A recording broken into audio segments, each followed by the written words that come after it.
My brother invited us to live with him and promised that we wouldn't have to worry about paying rent or bills. I'm Maya, and I work in finance. My husband, Charlie, is a car mechanic. We live in the house where I grew up, though my parents don't live there anymore. This house is actually part of our family business, where my dad used to be the CEO. My brother was supposed to take over the company, so he studied economics in college.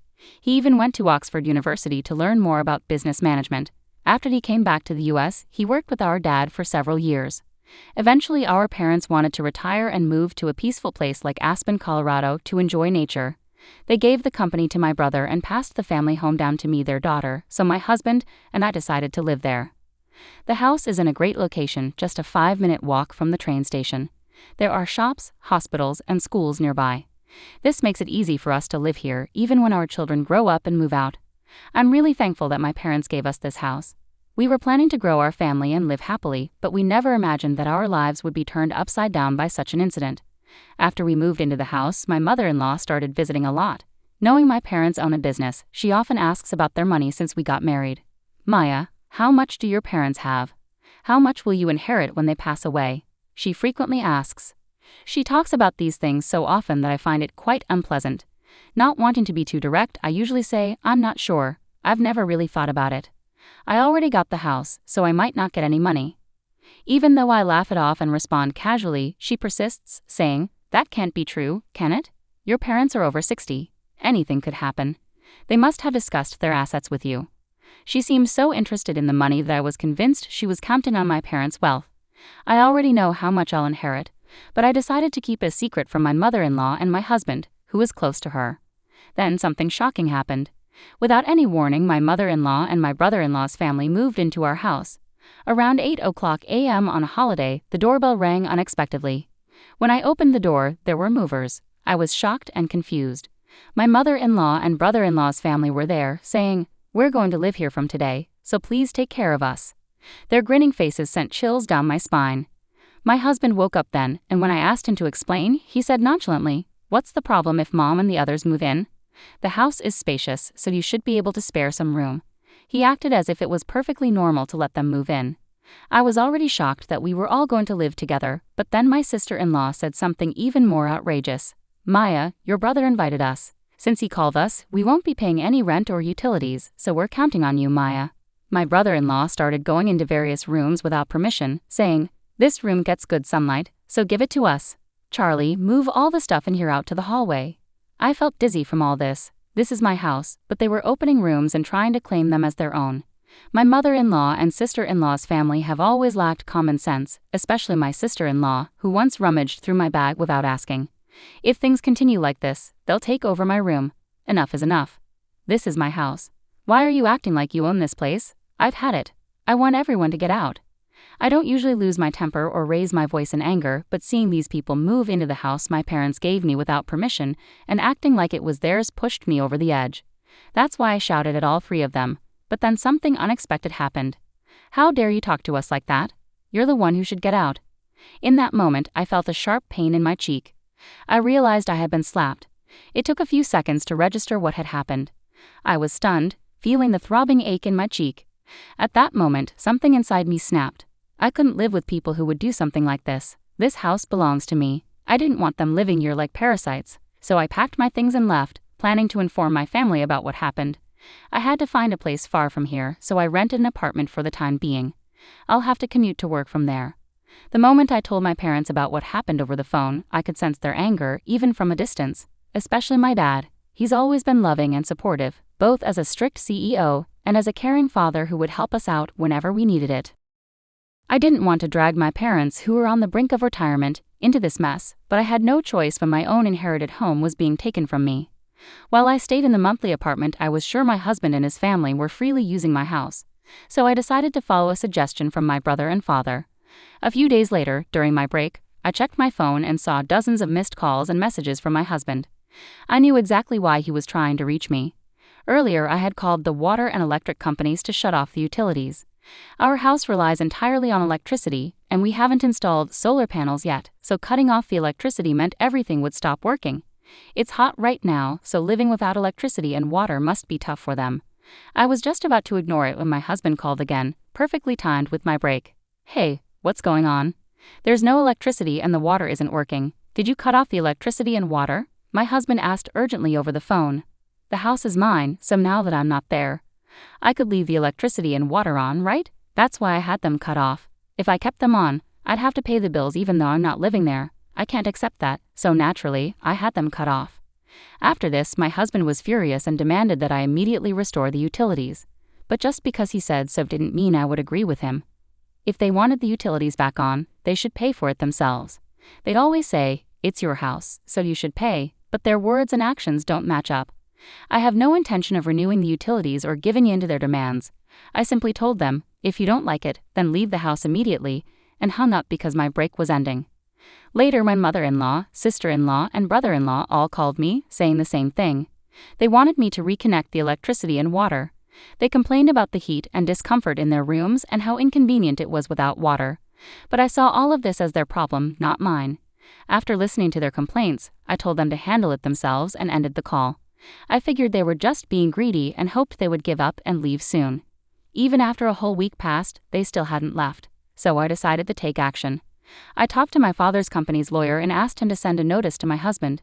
The notice said they were trespassing because they had come into my house without asking, kicked me out, and started living there like it was theirs. I warned them that I might take legal action. My husband was shocked to get the lawyer's letter. He came to me worried, asking why I had gone so far. "Hey, what's happening? Why did I get this from a lawyer? Did it have to come to this?" He didn't expect me to take such a serious step. He tried to negotiate because he knew a lawsuit would harm our reputation. They wanted to avoid lawyers but also wanted to keep living in my house. I understood his thoughts perfectly. However, I couldn't accept their proposal, so I didn't give in to my husband's pleas. My husband got really angry and shouted at me over the phone, forgetting he was at work. He demanded that I stop and give up on involving a lawyer. His yelling didn't bother me. Instead, it irritated me more. I thought, who do you think you are, taking over someone else's house? No matter how much you yell, I won't change my mind. If you keep squatting there, I'll take legal action. Think carefully about your actions. Despite his continued shouting on the phone, I ignored him and hung up. It felt like a waste of time, and I had already discussed divorce with my lawyer. When I got home, I saw missed calls from my mother-in-law and sister-in-law, but I knew they just wanted to settle things. To avoid more distractions, I blocked their numbers. After my husband's family finally left and I settled into my own clean house again, things began to feel more peaceful. The divorce proceedings went smoothly with the lawyer's help. I arranged for a house cleaning service to make everything spotless. Living alone in a rental apartment during this time was comfortable, but being back in my own home felt like the best option. The house needed some repairs here and there, so I started thinking about renovations. My father recommended a good contractor, and I began discussing plans with them. Living independently was so freeing. I could lounge on the sofa without anyone scolding me. I could eat whatever I pleased without anyone commenting. As I enjoyed this new chapter, unexpectedly, after 3 months, I received a call from my ex-husband. At first, I didn't recognize the number and ignored it. But when the calls persisted, I reluctantly answered. Instantly recognizing his voice, my mood soured. We had agreed through our lawyers to avoid contact after the divorce. Why was he calling now? Changing his number just to reach me seemed odd and unsettling. "I'm sorry, but we agreed not to have any contact. There's nothing left for us to discuss," I firmly stated, ready to end the call. "Please, just listen to me for a moment. I need your help," he pleaded, ignoring my attempt to hang up. He went on to explain without waiting for my consent. It turned out that his company was going through a severe financial crisis, leading to a cut in his salary. Meanwhile, my mother-in-law's health was deteriorating, leaving her unable to work. My sister-in-law and her husband were struggling too. He couldn't find stable work, and she was working multiple part-time jobs to cover debts incurred by her husband. The situation was dire, and my ex-husband was finding it increasingly difficult to make ends meet. Upon hearing all of this, I could only muster a flat response. "Okay, I see." After all, they had invaded my home without permission, taken over, and then tried to force me out. It was simply unbelievable. I felt no connection to people who could do such a thing and had no sympathy for their plight. "Even if you tell me all this, it doesn't change anything. It's your family's problem, and you need to figure it out yourselves. There's nothing I can do," I asserted firmly. My ex-husband became even more desperate. "Please don't say that. We're in serious trouble. We won't even have enough for rent or food soon. Remember, we used to be a family. Please, I'm begging you to help us," he pleaded, his voice trembling with emotion. I couldn't be swayed. When I faced difficulties, my ex-husband and his family offered no support. Instead, they looked down on me. Like my mother-in-law, my sister-in-law and brother-in-law always treated me with disdain. They mocked my simple appearance and traditional beliefs, telling me not to visit because they claimed my old-fashioned ways were rubbing off on them, disregarding how hurtful their words were. My mother-in-law exacerbated matters by pressuring me to have a baby immediately, insisting on strange herbal remedies, arranging unnecessary doctor's visits, and spreading rumors among the neighbors that I was infertile. Looking back, there wasn't a single positive aspect to my marriage. My ex-husband, once kind before we wed, transformed into a puppet controlled by my mother-in-law after our wedding. On the first day my mother-in-law barged into our home, I happened to be out for an appointment. She complained tearfully to my husband, "I wanted to see Maya, but she wasn't here. I want to be friends with Maya. I'm sad." After hearing his mother cry, my ex-husband immediately sided with her without hearing my perspective.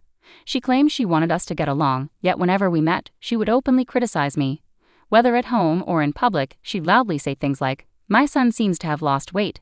Is your cooking so bad he can't eat properly?" My sister-in-law and brother-in-law joined in, laughing at me as well. Dealing with people who behaved this way became unbearable. No matter what they said now, my feelings toward them wouldn't change. "I can't help you all," I declared, "so I'm ending this call now. And please never contact me again." With that, I hung up and blocked their new number. Knowing my ex-husband, I anticipated he might try to reach out again, so I decided to change my phone number that weekend. But before I could, the four of them broke the agreement made with our lawyers.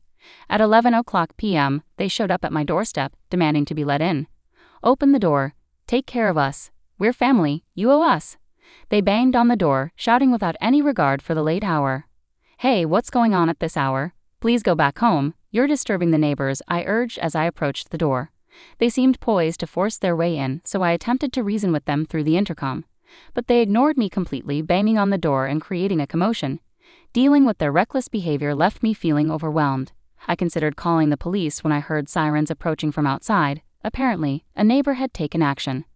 Upon hearing the police sirens, the group assumed I had called the authorities and tried to flee. However, they were surrounded by onlookers, making escape impossible.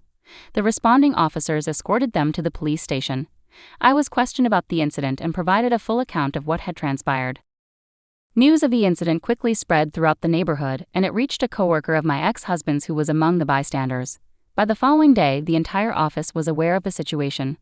Already struggling due to a pay cut, my ex-husband faced additional consequences as the company took action. He lost his job and could no longer afford his apartment rent. Financial strain caused rifts in his relationships, even leading to his sister's family parting ways with him. Now Charlie lives in public housing with his mother, juggling multiple part-time jobs to make ends meet. Even his mother has taken on part-time work in a desperate bid to earn money.